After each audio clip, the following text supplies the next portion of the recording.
Far inland, a different type of boat has evolved.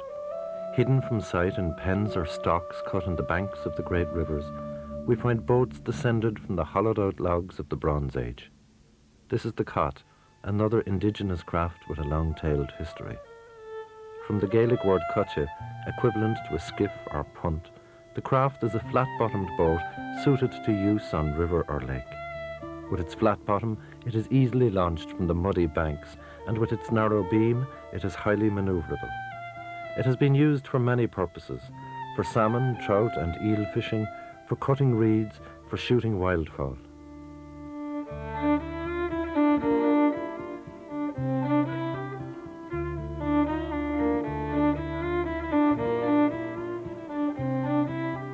In the past, it was used for ferrying people, goods and livestock across lake and river. It is found in tidal regions and, to a lesser extent, in the upper reaches of the great rivers: the Barrow, the Blackwater and Slaney, the Shannon, the Bann, Lough Erne, the Nore and the Suir.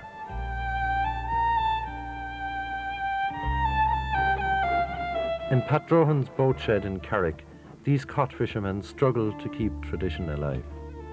They are often hemmed in by restrictions, but against the odds, they are determined to maintain the fishing and boat-building traditions that have run in their families for generations.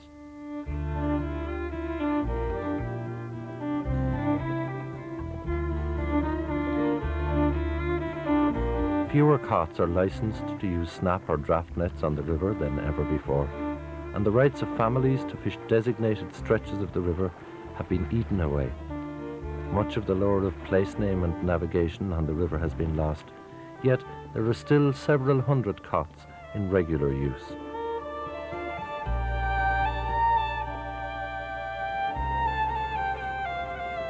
We know it dates back to the year 1280, where the people up in Mooncrine, Carrick and Suir got permission from the Normans to fish snapnet here on the River Suir for the licence fee of 1 penny. In the turn of the century, for instance, we had 2,000 men fishing from the Bridge of Water down there, right up to Clonmel.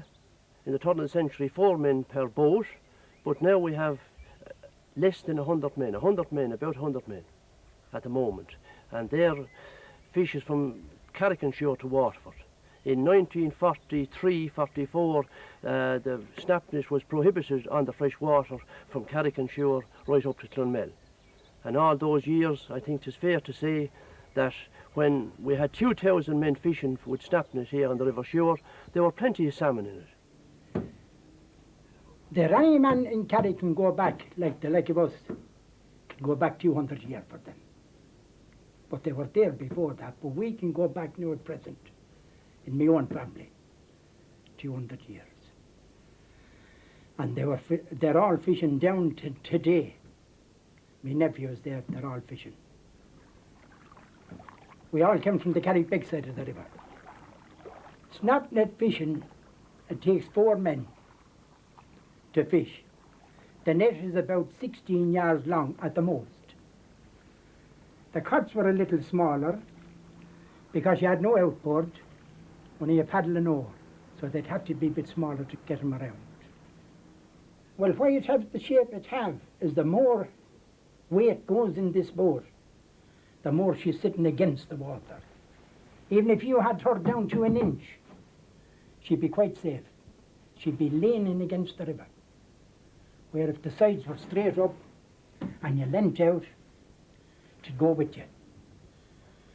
And the flat bottom was always there to get over the shallow parts of the river. Even 2 inches of water will do you, you can get it over it.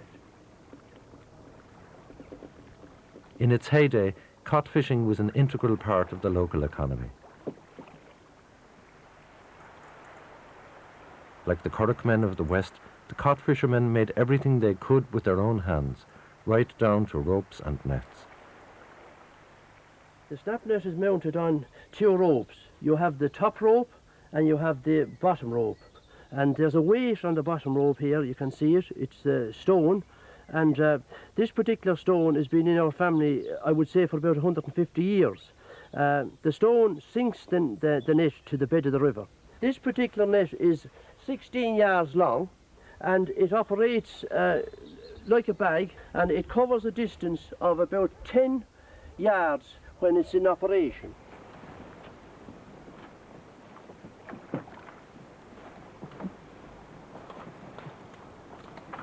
The boats slide across the mud into the turning tide.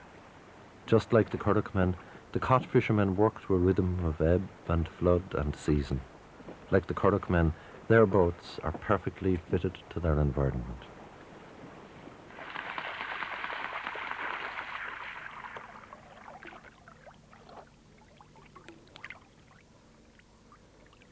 When I started out fishing first, it was in the late 50s, early 60s. It was very, very good here. You had, I suppose, 40 or 50 boats here, and you would be getting 10 or 11 fish per day. And I'm afraid at that particular stage, if you only got 1 or 2 fish, you need to hide, you need to go up the fields. So now, if you got 1 or 2 fish, you'd be nearly, you're a hero.